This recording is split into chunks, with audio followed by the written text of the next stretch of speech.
Mayor Piercy speak. Is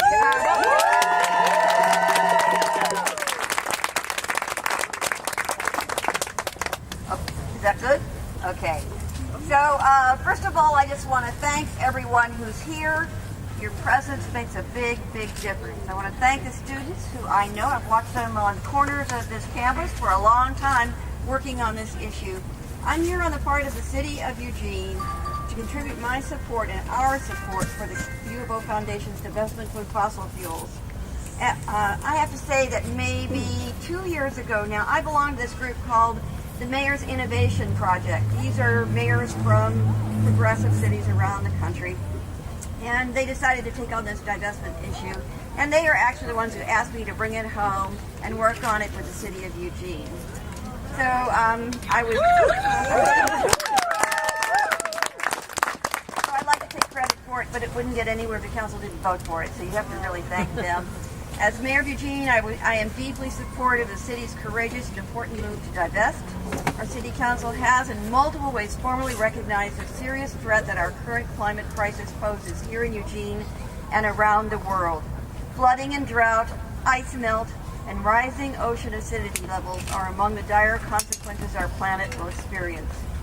And I guess it's not here, but I would say also, the New York Times or Wall Street Journal, one or the other of them, pointed to our valley here and said, oh, this will be one of the good places left when everybody else is having terrible difficulties.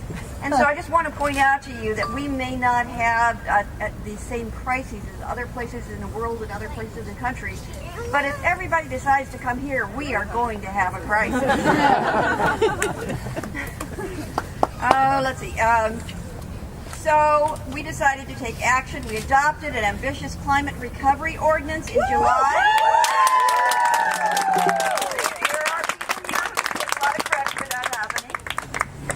And it puts our greenhouse gas goals into law. And the reason we did that, you guys, is because I'm here for a day. We're here for when we're here.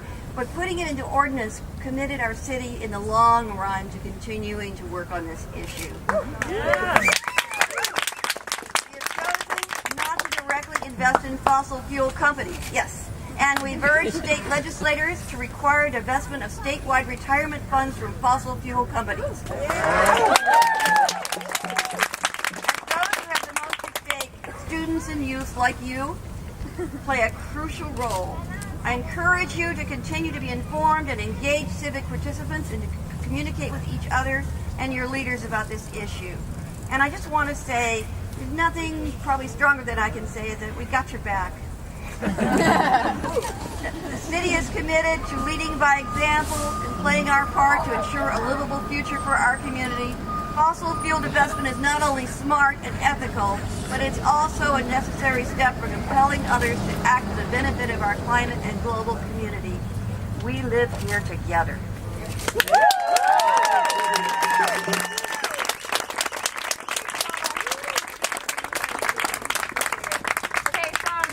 We are going to have Kaia Hazard, one of the students of Divest. She's been working super hard this week. She lost her voice on Monday from petitioning so hard. And then she went out on Wednesday and petitioned some more. So this is Kaia. Hi everyone. Oh, is that loud enough? I'm Kaia. I'm an organizer with the Divest UO campaign. So first of all, I just want to thank everybody for coming out and taking the time to come support us in what we're trying to do here. It's great that everybody could be here. So as students, the future means a lot of us. Well, it means a lot to all of us. It's constantly on our minds, you know, in college. So we're investing our time, our money, and our effort to a secure, meaningful future for ourselves.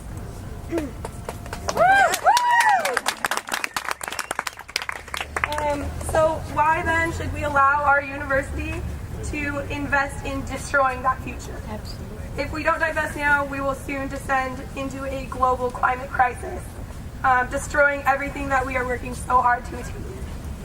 Divestment is important to me because I care about the health of this world that has given so much to me. It would be immoral to do anything but work toward divesting our most powerful institutions from fossil fuels. Last spring, 73% of UO students showed that they were in support of the university divesting. Last month, the UO Senate voted unanimously to pass our campaign's resolution calling on the foundation to divest. Collected over 1,300 signatures of support. And today, everyone here is joining a global movement for the divestment of states, cities, universities, our most powerful institutions all over the world. So it is now that we call on the UO President Coltrane to stand in support of his students and faculty, demanding that the UO Foundation sell its investments in fossil fuels. We can no longer idly sit by watching our futures be destroyed. It is time that we take a stand and say no. We will not let you invest in industries that are endangering our lives and wreaking havoc on our planet. It is time to divest.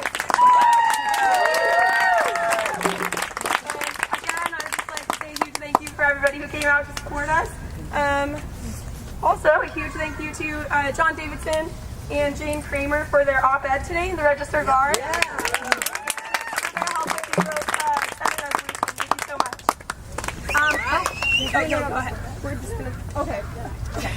Okay, so what Kaia was about to tell you, and then I tried to take it away from her, is that we are going to start marching down to the Ford Alumni Center to get the foundation's attention. And while that happens, we're going to have 2 students run up into Johnson Hall and try to get a meeting with the president. If